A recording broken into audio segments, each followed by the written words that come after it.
আল্লাহ শুক্রিয়া যে আল্লাহর কৃপা দয়া এই পাহাড়গুলাকে আপনার জমিনের খুঁটি স্বরূপ আল্লাহ রাব্বুল আলামিন তৈরি করছেন। এটি হচ্ছে 7 সওদাগরের যে ডিঙার প্রহর, সেই চন্দ্রডিঙাতে ঢাকায় বেশ কিছুদিন ধরে অবস্থান করছিলাম।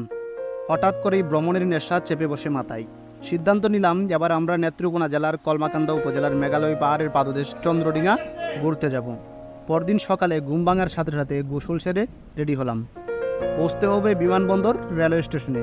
সেখান থেকে দুপুর 1:40 মোহনগঞ্জ অভিমুখী মোহনগঞ্জ এক্সপ্রেস ট্রেনে চড়ে নেত্রকোনার টাকারকোনা রেলওয়ে স্টেশনে আমাদের পৌঁছাতে হবে। পরে সেখান থেকে গ্রামের বাড়িতে একদিন রাত্রি যাপন করে পরদিন আমরা গন্তব্যস্থল মেঘালয় পাহাড়ের পাদদেশ, বর্তমানে জনপ্রিয় পর্যটন স্পট নেত্রকোনা জেলার কলমাকান্দা উপজেলার পাঁচগাঁওয়ের চন্দ্রডিঙা ভ্রমণ করব। ভ্রমণের দুদিন আগে আমরা অনলাইনে ট্রেনের টিকিট করে রেখেছিলাম। যদি ট্রেনের টিকিট না পাওয়া যায় তাহলে আপনারা মহাখালী থেকে বাসে চড়ে চন্দ্রডিঙা ভ্রমণ করতে পারেন। এই রুটে এসি নন এসি অনেক বাস চলাচল করে। ঘড়ির কাঁটায় তখন সকাল 10টা বাজে। ছোটো ভাই মিজানের বাইকে চড়ে আমি সেখানে পৌঁছব। যেতে যেতে অনেক প্রাকৃতিক দৃশ্য আমার চোখে পড়ল। সে দৃশ্যগুলো ক্যামেরাবন্দি করেছি। সেখানে পৌঁছাতে আমাদের সময় লাগবে ঘণ্টাখানেকের মতো।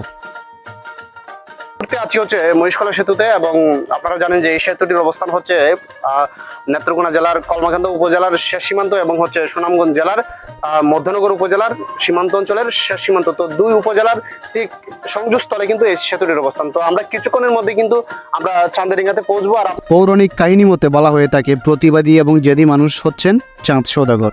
চাঁদ সওদাগর ছিলেন শিবের ভক্ত। এদিকে মনসা দেবী চেয়েছিলেন চাঁদ সওদাগর তাকে পূজা করুক, কিন্তু চাঁদ সওদাগর মনসাকে পূজা করতে অস্বীকার করেন।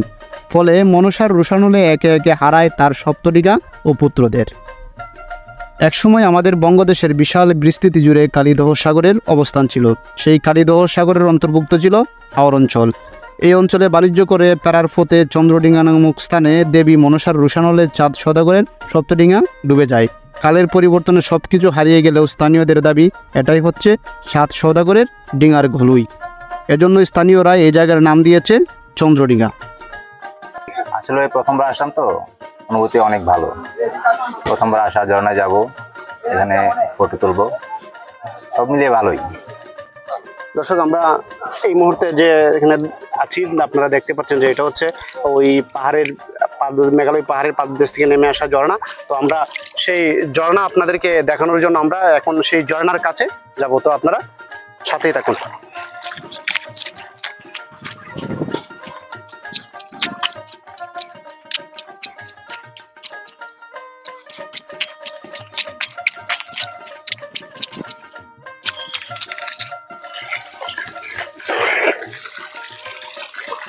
দর্শক, আসলে যে প্রাণ জুড়িয়ে যাওয়ার মতো একটা অবস্থা।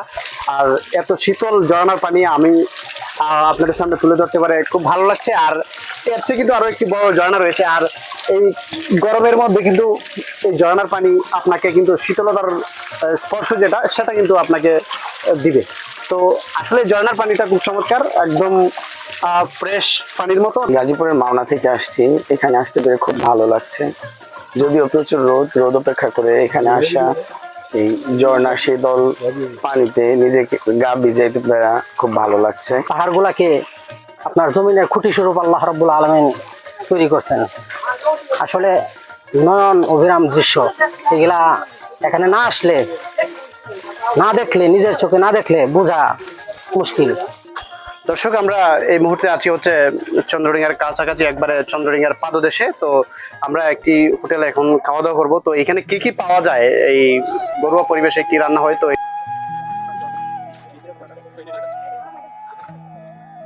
দর্শক আমরা এদিকে একটা পার্কের মতো দেখতে পাচ্ছি। তো এখানে দেখা যাচ্ছে যে বসারও ব্যবস্থা রয়েছে। তো আমরা ভিতরে গিয়ে দেখবো আর কি।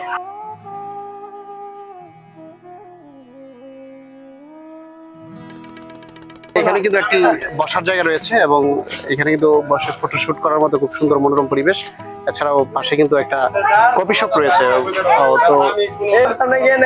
তো এই হচ্ছে আসলে এই চান্দেরডিঙার, এটা হচ্ছে একদম চান্দেরডিঙার একদম পাদদেশে।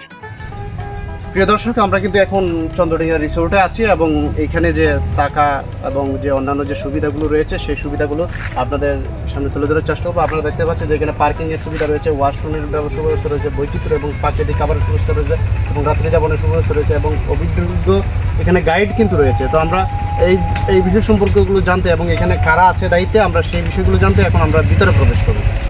দর্শক, আমরা কিন্তু এখন চন্দ্রডিঙ্গা রিসোর্টের ভিতরে প্রবেশ করছি। এই জায়গাটা নিচ্ছিল ইউনুস স্যারের কাছ থেকে আমাদেরকে দেওয়া হয়েছে পর্যটক খাতটাকে তুলে ধরার জন্য। আমরা শুধু আমাদের রিসোর্ট যেটা আছে এটাই নেন, আমরা পুরা ওই যে চন্দ্রডিঙ্গা পাঁচগাঁও ওই লিগা পুরোটা নিয়ে আমরা কাজ করতেছি। গাছ লাগানো যেতে আমরা আমাদের, আর এর ন্যাচারাল যা আছে পরিবেশটা তুলে ধরার জন্য। আমরা আজ আছে কাল থাকবো না, কিন্তু পরিবেশটা থাকে এরকমটা আমরা পজিশন করে দিতে যাই আর কি। প্রিয় দর্শক, আমরা কিন্তু এখন চন্দ্রডিঙ্গা রিসোর্টে আছি আর আপনারা দেখতে পাচ্ছেন যে এখানে কিন্তু খুব মনোরম পরিবেশ রয়েছে।